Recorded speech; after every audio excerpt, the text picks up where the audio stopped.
मालिश वाला। एक गांव में डोंगरे नाम का एक गुंडा रहता था। वो हर रोज किसी ना किसी को पकड़कर मारता रहता था। एक से पैसे लेकर दूसरे को पीटता रहता था। उसे इसकी लत सी हो गई थी। जब तक वो किसी को ना पीटे उसे खाना भी नहीं खाया जाता था। एक दिन उस गांव में नया नया आया police inspector Jaidev civil dress में डोंगरे के सामने आया। जयदेव को देखकर डोंगरे हर रोज पुराने लोगों को पीटते हुए ऊब सा गया हूं, आज ये कोई नया बकरा आया है कहकर अचानक जयदेव के ऊपर झपटा और उसे मारा। तब जयदेव ने उसे पकड़कर, क्यों रे बदमाश, बिना कारण ही तुमने पुलिस इंस्पेक्टर को मारा है तो मैं समझ गया कि तुम गांव वाले को कितना परेशान कर रहे होगे। तुम्हें अरेस्ट करके सजा दिलवाता हूँ।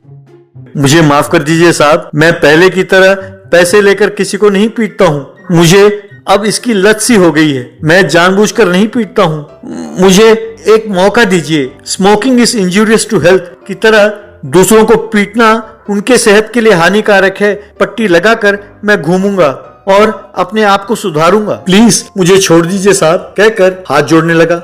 गलती की सजा देना तो आम बात है।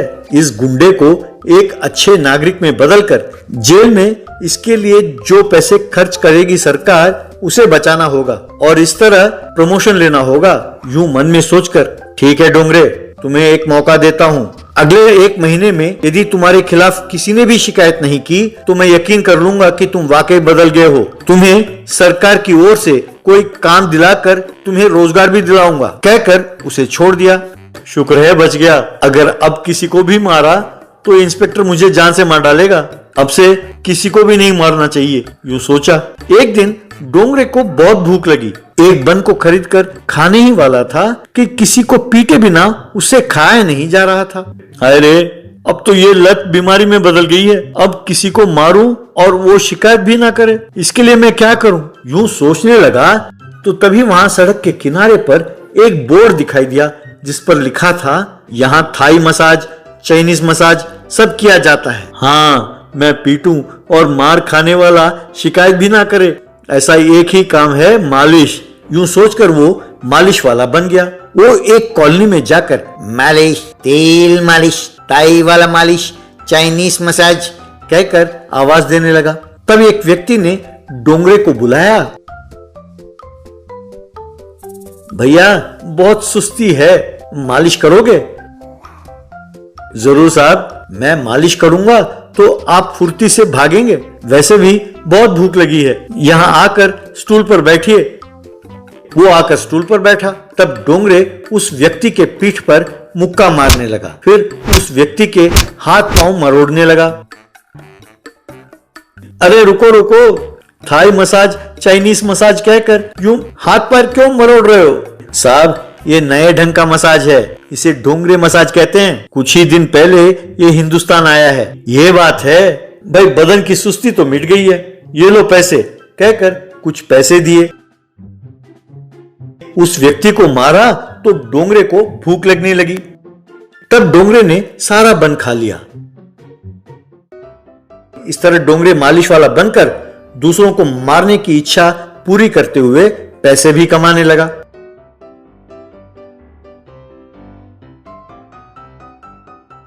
लोगों में डोंगरे मालिश बहुत प्रबल हो गया।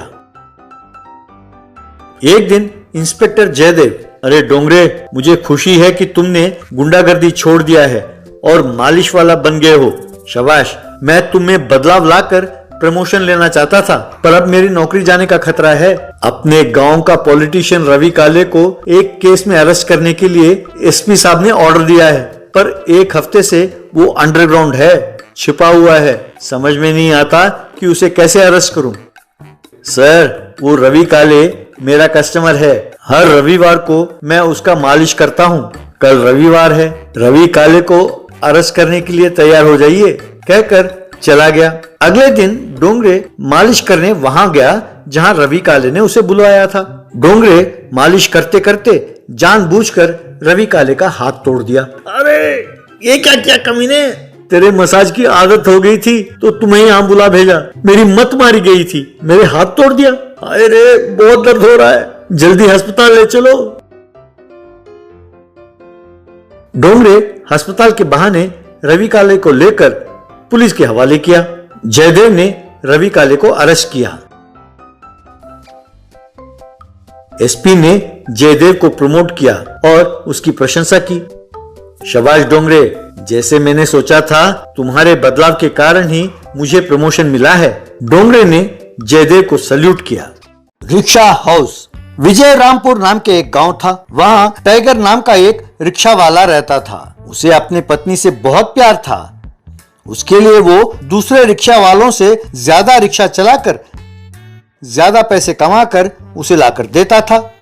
एक दिन रात को टाइगर घर गया और अपनी पत्नी शैलू से, शैलू आज मैंने 1000 रुपए कमाया है कहकर उसके हाथ में पैसे थमाया। ये बात सुनकर शैलू, सब मेरी किस्मत है। मैंने कितने सपने देखे थे। मेरी कितनी इच्छा थी कि मेरा पति एक राजकुमार होगा, मुझे रानी की तरह रखेगा, पर मेरे माँ बाप ने इस रिक्शा वाले के पल्ले बांध दिया। तुम जो पैसे लाते हो वो तो मेरे ब्यूटी पार्लर के खर्च के लिए भी काफी नहीं है। केवल 1000 रुपए देते हो, पर यूं जताते हो मानो 1 लाख रुपए दे रहे हो। चलो जाओ, आज तुम्हें सिर्फ खिचड़ी ही मिलेगी। देखो शैलू, इंसान को कहीं ना कहीं समझौता करना पड़ता है। अगर ऐसा ना हुआ तो लाखों कमाने पर भी तसल्ली नहीं होगी कहकर वो अंदर चला गया। सवेरा हुआ। टाइगर रिक्शा लेकर घर से निकल रहा था। शैलू उसे देख रही थी। तब उनके सामने शैलू के जीजाजी जिगर आया। टाइगर को देखकर जिगर, लगता है शेर रिक्शा चलाने जा रहा है। वैसे और कितने दिन इस खटारे को चलाओगे भाई साहब? कुछ नया सोचो। ये शेर रिक्शा चलाने के अलावा और कोई काम नहीं जानता है जीजाजी। वो भी सारा दिन रिक्शा चलाकर केवल 1000 रुपये लाकर देता है। जीजाजी आप ही इस शेर को कुछ सिखाइए ना। शैलू तुम टेंशन ना लो, मैं हूँ ना। आइडिया बताऊंगा नहीं, कल ही दिखाऊंगा मेरा हुनर।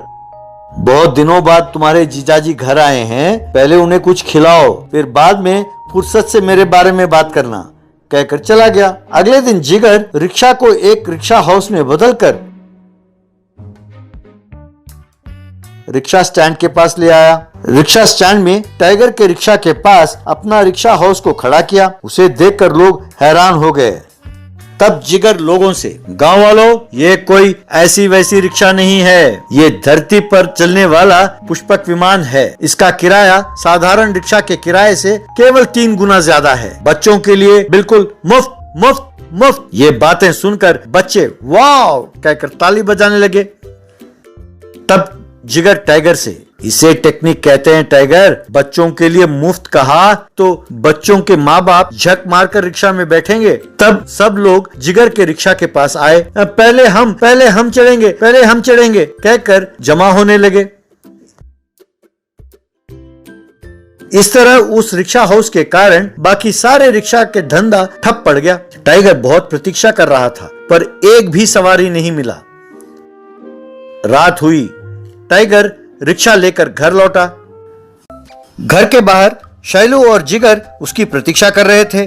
टाइगर को देखकर जिगर, अरे शेर आया है, खाली हाथ आया है, अरे शेर आया है, मुंह लटकाता हुआ आया है, अरे शेर आया है, खाली हाथ आया है कहकर गाने लगा। क्यों मेरे शेर, तुम हर रोज 1000 रुपया लाते थे ना, आज क्या हुआ? मेरे जीजाजी के रिक्शा हाउस ने आप सबको हिला दिया।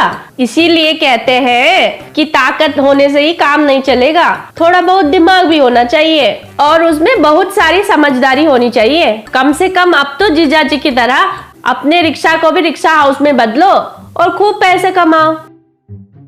जिगर चिंता ना करो, तुम्हारे लिए तुम्हारे चाचा आए हैं, जरा उस ओर देखना। तब वहाँ ऐसा ही आकर, क्यों रे जिगर, बच्चों को तुमने कहाँ छुपाया हुआ है? ये बात सुनकर शैलू, क्या बच्चे, कैसे बच्चे जीजाजी? तब जिगर वहाँ से भागने की कोशिश करने लगा। पुलिस ने उसका पीछा किया और उसे पकड़ा। पुलिस ने जिगर को खूब मारा। मुझे ना मारे सही साहब, मैं बताता हूँ, बच्चों को गांव के बाहर राइस मिल में छिपाया हुआ है। देखो बहन जी, ये हर गांव में रिक्शा हाउस चलाकर बच्चों को फ्री कहकर किडनैप करता है। टाइगर को इस पर शक हो गया था और इस पर नजर रखने लगा, तो इसे इसका किडनैप के बारे में पूरा पता चला। कितने दिनों से ये हमें धोखा दे रहा था। तुम्हारे पति के कारण हम इसे पकड़ पाए हैं। तुम्हारा पति बहुत अच्छा व्यक्ति है, ये याद रखो। तब कांस्टेबल्स जिगर को पकड़ कर ले गए। अरे मेरे प्यारे शेर, नहा कर आ जाओ, चिकन करी बनाया है, आके खा लेना।